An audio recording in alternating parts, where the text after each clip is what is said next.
Bonjour à toutes et à tous, ma team Kiefer, j'espère que vous allez bien. Aujourd'hui pour cette nouvelle vidéo, on se retrouve pour la première étape du tour tout simplement du Pays Basque.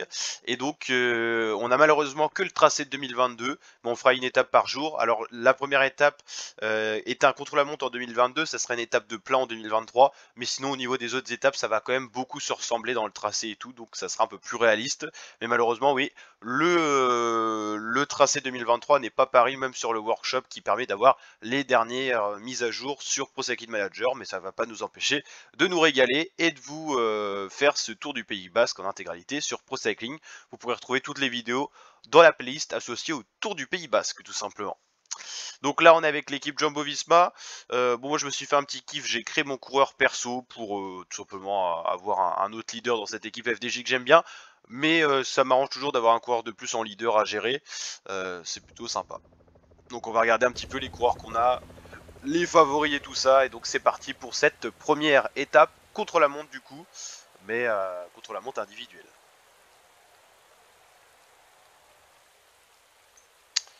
C'est parti, on va découvrir un petit peu le tracé. Les coureurs, alors on aura Vingegaard, ça c'est réaliste. Vingegaard sera aussi là aligné sur le vrai parcours. Roglic sera pas là, qui a gagné quand même 2 fois cette course. Roglic, Kruijswijk sera bien là.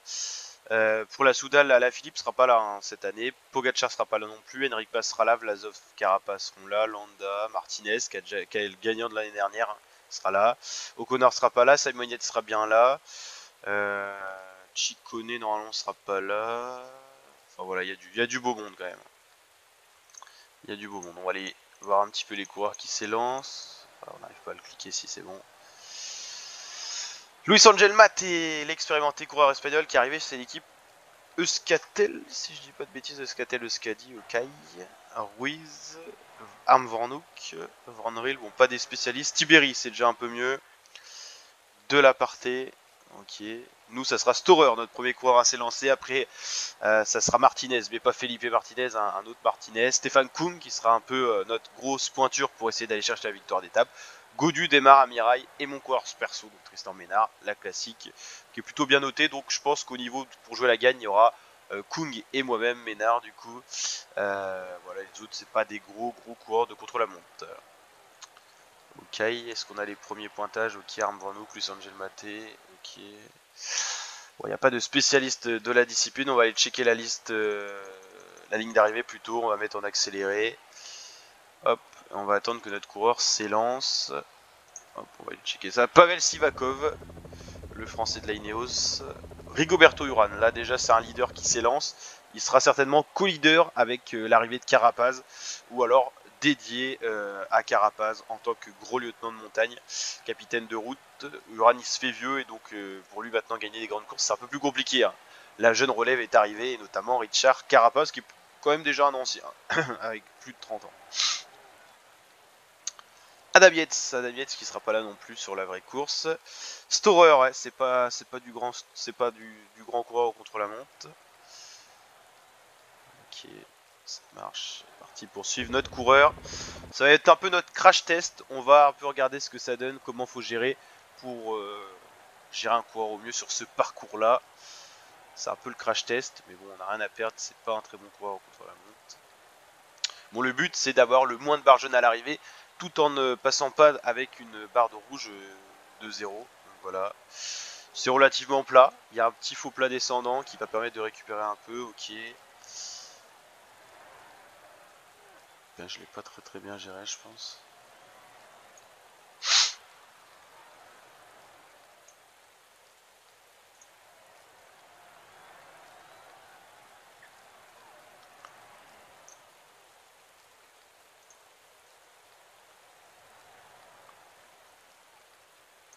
Neuvième, ouais, c'est pas foufou. Hein.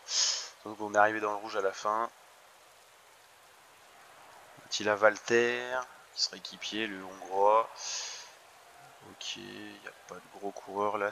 Ah, il n'y a pas de pointage intermédiaire, c'est vrai. C'est important à prendre. Luis Sanchez qui sera bien là, le coureur expérimenté de la Astana. Il sera bien là sur le tracé. Ok, bon, on va le suivre tout simplement, voir un peu le chrono qui va nous faire.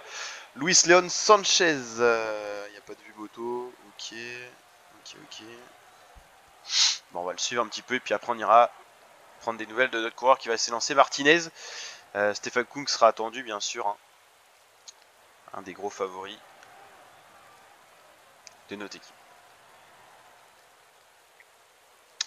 Allez, je pronostique un top 3 pour Ruslan Sanchez. Ça donne quoi? Et bah troisième, c'est parfait.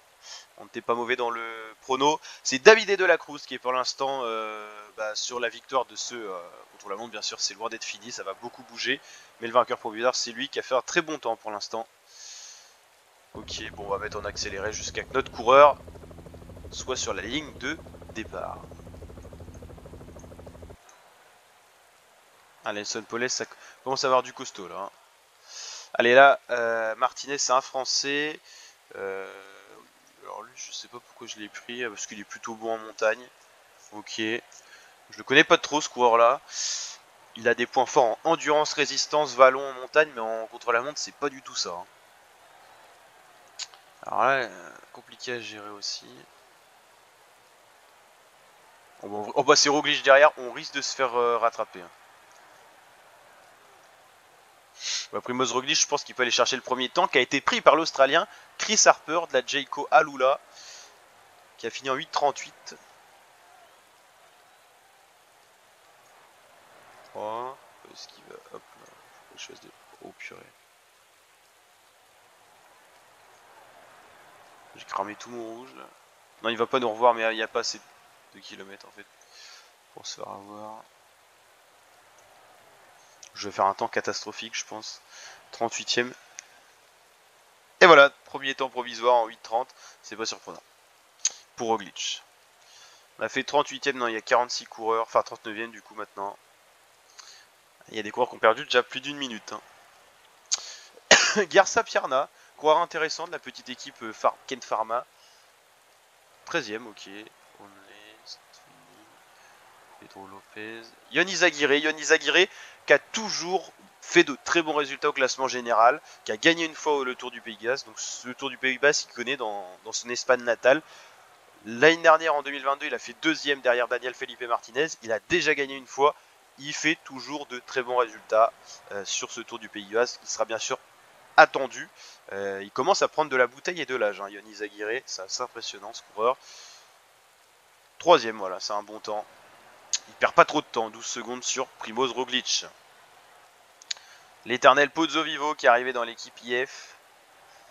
Ok. Ok. Bon, bah, il n'y a pas grand monde là. Lucas Hamilton, je pensais qu'il était meilleur au contre-la-montre que ça. Et l'appui s'est installé. Ça peut avoir un effet sur les performances. Alors, surtout dans la vraie course. Souvent, les trajectoires sont prises plus doucement. Donc, ceux qui sont élancés sans une route mouillée, une chaussée 8 sont avantagés. Donc voilà, là, ça peut jouer aussi dans le jeu. Le vent aussi, bien sûr. Ah, Miral Kachowski, le polonais, on va le suivre. Lui, c'est un des prétendants à faire un bon résultat sur ce genre de contre-la-montre. On rappelle le top 3 provisoire. Primoz Roglic en tant que leader, qui a gagné 2 fois le Tour du Pays Basque. Chris Harper et Yann Aguirre, 3ème. Le premier français, c'est seulement René Paré-Pinte à la 13ème position. Et Pavel Sivakov à 17ème. Bon, ça va à partir de... Oh non, il y a tellement encore de coureurs à s'élancer que je pense que ces Français-là vont sortir du top 20. Mais voilà. Ils y figurent pour le moment provisoirement. Allez, minimum top 3 pour Kato, je dirais 2ème là. 4ème, un peu décevant. Un peu décevant, on va aller voir Stefan Kung qui n'a pas une grande forme mais qui reste quand même un très bon coureur du contre-la-montre. C'est parti, le gabarit de rouleur, une grosse carcasse. Il est volumineux mais ça bouge pas beaucoup sur le vélo, sur la machine. C'est ça les spécialistes du contre-la-montre. Il n'y a pas de crack à côté.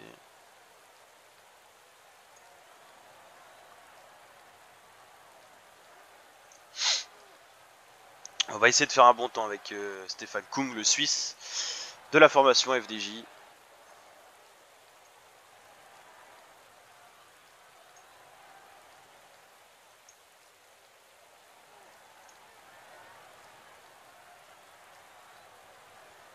Allez, sous la flamme des 1 km. Ah, deuxième à 3 secondes. Ça reste quand même un bon temps, mais il n'était pas en forme malheureusement. Mais c'est un bon résultat quand même. C'est vrai qu'il y a un maillot jaune à aller chercher, hein. Est-ce que c'est le maillot distinctif maillot jaune? Faudra qu'on voit ça, qu'on confirme. Je connais pas trop cette course encore, mais on va la découvrir. C'est la première fois qu'on l'a fait sur Pro Cycling et c'est la première fois qu'on l'a su sur la chaîne YouTube. Comme quoi on évolue un petit peu. Antonio Nibali, le frère de Vincenzo. Vincenzo qui est à la retraite, le requin de Messine. Mais Antonio est toujours dans les pelotons professionnels. Bon, il a un peu moins d'âge que... Il est un peu plus jeune que Vincenzo. Et voilà, il prend de l'âge aussi. Et le top 3 qui ne bouge pas, hein. Roglic, Kung, Harper. Depuis l'apparition de Kung, ça n'a pas trop bougé. Sabo Grimay, à pas confondre avec Binyam Grimay. Damiano Caruso, ouais. Chavez, Higuita qui avait fait un bon résultat aussi. Je crois que c'était l'an dernier, hein, sur le Tour du Pays-Bas, si je dis pas de bêtises. Allez, David Gaudu, un de nos favoris avec Ménard. Faut limiter la casse. On sait que Gaudu, c'est pas un coureur expérimenté du contre-la-montre, c'est pas sa discipline de prédilection, mais faut rester à une portée de 20 à 25 secondes, ça serait bien, de Primoz Roglic. Donc il faudrait finir entre 8, 30 et 9 minutes, quoi, ça serait bien. Ça serait parfait. Bon, il n'y a pas du grand monde derrière, et devant non plus. Allez, David Gaudu qui a un petit gabarit de grimpeur mais pas du tout un gabarit lourd pour favoriser des avancées rapides dans les descentes et tout ça. Donc lui c'est un peu plus compliqué sur le plat. Dire que c'est pas une machine à rouler, il faut limiter la casse.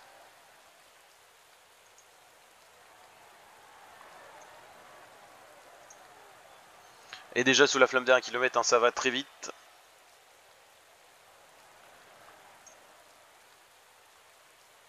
« 26 secondes, ça fait pas mal, hein, mais bon, t'es dans cet objectif de limiter la casse au maximum. 26 secondes, ça fait beaucoup parce que le vainqueur sera certainement encore un peu plus loin. C'est-à-dire qu'on sera 35 secondes, voire 40 secondes s'il y a vraiment un gros temps. Bon, il n'y a pas de gros favori, hein, qui se lance pour l'instant. Personne pour aller chercher Primoz Roglic. Et le top 3, même le top 5, hein, qui ne bouge plus. Le premier français, bah, c'est Aurélien Paré-Peintre qui est plus dans le top 1. Voilà. Oula, Chris Froome, c'est vrai qu'on l'avait oublié celui-là. Il est arrivé. Ah non, mais c'est Israël. Tout à l'heure, j'ai dû faire une petite bourde, hein. Pozzo Vivo, c'est Israël et pas IF, Education First. Ok, Dunbar, ouais, il n'y a pas de gros coureurs, hein. Castrovero qui a perdu un peu contre la montre. On va suivre Emmanuel Bourman, un des leaders de ce classement, enfin pour le classement général final, l'allemand de la Borans Grohe. On va le suivre en attendant le départ d'Arnaud Desmar, le sprinter français qui va peut-être lui arriver à accrocher ce top 20. Et pour l'instant le top 3, toujours le Slovène Roglic devant Kung et Harper. Kung qui a seulement 3 secondes de retard sur Roglic, ça s'est joué à pas grand chose. Mais bon, on peut teaser encore le programme. Il y aura encore Vingegaard à s'élancer qui peut aller battre Roglic. Il y aura encore mon coureur perso, Alaphilippe, Evenepoel aussi. Evenepoel là-bas qui est en train de s'élancer. Donc là, ça va être intéressant à suivre. Nono, Arnaud Desmar, et ben on va le laisser en automatique parce que j'ai envie de suivre Evenepoel quand même. Parce qu'Evenepoel, il peut aller chercher la première position s'il est en forme. Il doit normalement aller chercher Roglic. Parler des grosses pointures à s'élancer. Il en fait partie. Pogacar sera bien sûr un favori. Henrik Mas non pas trop, hein. Ouais. Ok. Bon, il y en aura d'autres encore, hein. On va le suivre particulièrement ce coureur là. Bon, la gestion automatique elle est pas terrible, on va voir. J'ai envie de voir ce que ça fait un peu. De laisser en auto là. Enfin, ça va pas le faire là. Il va le dépenser quand son. Ah ok. Bon, ça peut être payant, on va voir ce que ça va donner.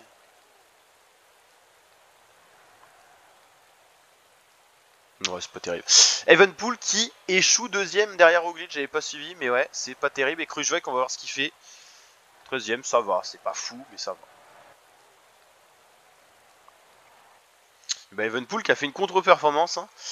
Bon, deuxième, ça c'est toujours bien pour le général, ce qui sera dans la course encore. Mais ouais, pas si fou que ça, hein, comme résultat. Ouais, pas de gros coureurs. Bon. Roglic, Evenepoel, Kung, Marco Brenner qui vient là, se met à la 4ème position, c'est plutôt pas mal, hein. C'est plutôt pas mal. Allez, Timen Arensman qui est arrivé dans les rangs de la Ineos cette saison. Il va nous faire un top 20, ça c'est sûr. Après, reste à savoir quelle position dans ce top 20. 6ème, c'est plutôt pas mal. Pello Bilbao, un des leaders de la Bahreïn. Lui, c'est pareil, il faut limiter la casse. C'est pas un crack au contre-la-montre, mais faut voir, ouais, 38ème, c'est loin. C'est loin, c'est loin, c'est loin. Ok. Juan Ayuso, ok. Mattia Cataneo, il y a quelque chose à faire. Ah, champion de France du contre-la-montre. Bruno Amirail, là, il y a peut-être un petit truc à faire avec sa forme en plus, là. Ah, je suis content. Le beau maillot de champion de France, là, il fait plaisir. Hein, Kelderman, Cataneo, c'est que des cracks à côté. Il y a moyen d'aller choper le top 5 là avec un de ces trois coureurs là. Patrick Bevin aussi, c'est costaud. Il y a du beau monde là. Il y a du beau monde.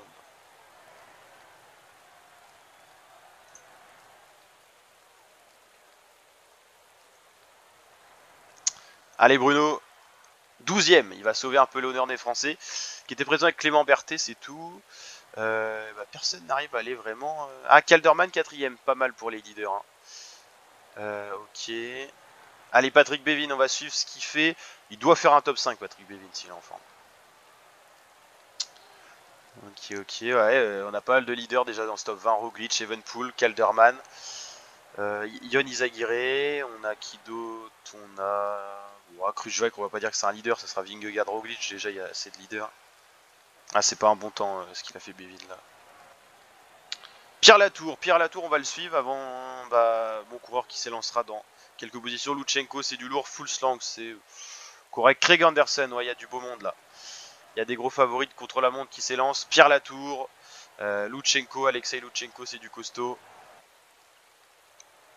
Allez, est-ce que quelqu'un va être capable d'aller décrocher Primoz Roglic? C'est encore réalisable, c'est encore faisable, mais c'est maintenant ou jamais. C'est un bon temps pour Pierre Latour qui accroche provisoirement un top 20. C'est sûr qu'il ne restera pas dans le top 20 d'ici que ça soit fini, mais c'est un bon temps. Lutsenko, quasiment pareil que Latour. Ah, au bon temps de Jakob Fuglsang. Hein. Ouais, ok. Craig Anderson, il peut aller chercher la victoire. Il a les aptitudes pour.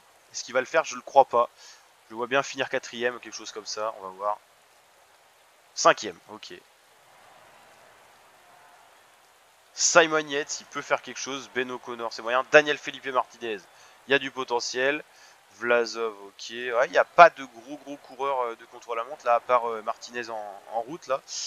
Ah, il va être difficile à les décrocher. Roglic qui a fait un très bon temps. Même les spécialistes Evenepoel, Kung n'ont pas réussi à faire mieux. Allez, on va voir l'arrivée de Felipe Martinez. On va se diriger vers mon coureur. Attention. 72ème. Ouais. Ouh là là. Quelle contre-performance. Même Landa fera peut-être mieux. Ah oui, il s'est passé quelque chose là. Carapaz, Vlasov, Pogacar, il peut aller chercher le premier temps. À la Philippe aussi, Vingegaard. Et Vingegaard, ça sera le dernier coureur à s'élancer. Ok. Par contre, on a vu une sacrée contre-performance. Là, c'était assez impressionnant. J'ai un peu le gabarit du rouleur là. C'est quand même des petites bonnes notes là, ça fait plaisir. Pogacar, on va le voir arriver. Il peut aller choper le premier temps là. Duel 100% slovène. Pogacar, Roglic, Pogacar. Et non, c'est deuxième pour Pogacar. Ça échoue pour un rien. Et si c'était mon coureur perso qui allait chercher la victoire. À la Philippe, 16ème, c'est moyen.